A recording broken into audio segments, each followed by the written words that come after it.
State of mankind. How much do you know? Excerpts from How the Spectre of Communism is Ruling Our World.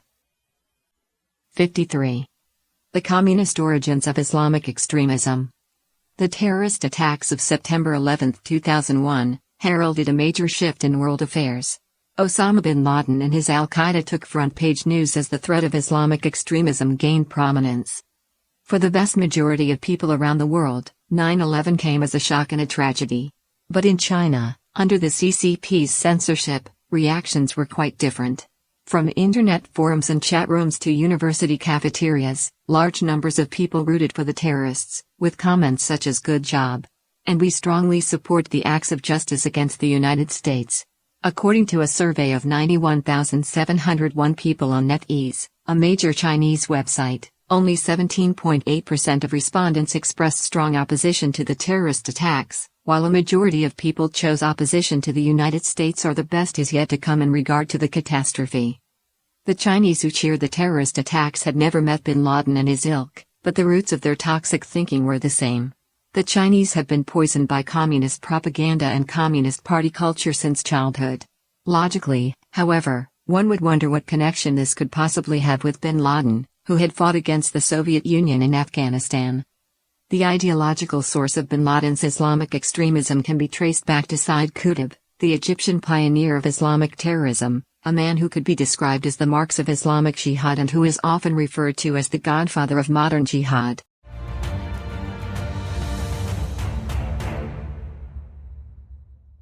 Sayyid Qutb, the Marx of Islamic extremism.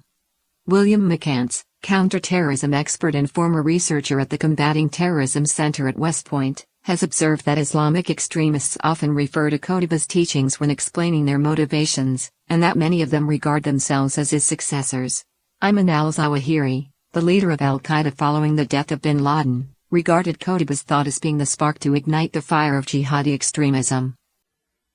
In 2016, Middle East expert Hassan Hassan published a report with the Carnegie Endowment for International Peace called The Sectarianism of the Islamic State, Ideological Roots in Political Context. Toward the end of the report, Hassan quoted a popular summary of the Islamic State's essential doctrine: the Islamic State was drafted by Sayyid Qutb, taught by Abdullah Azzam, globalized by Osama bin Laden, transferred to reality by Abu Musab al-Zarqawi, and implemented by al-Baghdadis, Abu Omar and Abu Bakr. Bin Laden and later the Islamic State, ISIS, adopted and expanded on the ideology of Qutb. In a nutshell, Qutbism is the pursuit of violence to destroy the rotten old society, or Jahiliyyah, calling upon jihadis to lay down their lives for an ideology that will supposedly usher in human liberation. This bombastic style calls to mind the writings of Marx and Lenin, and with good reason. Qutb was a member of the Communist Party in his youth, and his ideas were steeped in the rhetoric of Marxism-Leninism. Robert R. Riley, a senior fellow at the U.S. Foreign Policy Committee, has said that Qutb was actually a communist international liaison for the Egyptian Muslim Brotherhood and the Communist Party of Egypt. Born in 1906, Qutb studied socialism and literature in the 1920s and 1930s. By 1940, he had already studied abroad in the United States for 2 years, and joined the Muslim Brotherhood after his return to Egypt. Qutb had always had contact with Army Lieutenant Gamal Abdel Nasser, leader of the socialist-leaning Free Officer movement. In 1952, Nasser launched a military coup overthrowing the Muhammad Ali dynasty, a pro-Western monarchy. It is said that this socialist revolution coup was planned by Qutb and the Brotherhood together with Nasser. However, while Qutb hoped Nasser would establish an Islamic regime, Nasser instead took the path of secularization, and in 1954 began suppressing the Muslim Brotherhood. Qutb and the Brotherhood prepared to assassinate Nasser. The plot failed, and Qutb was accused of attempted murder and imprisoned. During his 3 years in prison, Qutb suffered severe torture. Later, conditions became more lax, and he was allowed to write. He wrote his 2 most important works while in prison, In the Shade of the Quran and Milestones. These 2 books, covering his views on the Quran, Islamic history, Egypt, and Western society, laid out in full his advocacy of anti-secular, anti-Western extremism. Qutb was once briefly released from prison. He did not take the opportunity to leave Egypt and was jailed again. In 1966, Qutb was convicted of his involvement in the conspiracy to assassinate President Nasser and was executed by hanging. Qutb's subversive thinking bestowed the Islamic concept of jihad with a new interpretation. Upon mention of jihad, many immediately think of holy war. In Arabic, jihad simply means to struggle or to fight. To mainstream Muslims, it can be taken to mean internal conflict, self-perfection, or defensive jihad.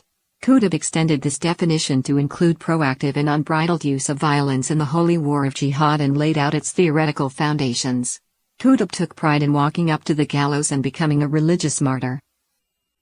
Qutb's philosophy held that any social system that abided by secular laws or ethics was an anti-Islamic old society, jahiliyyah, ignorance of religious truth, originally referring to society before the spread of Islam.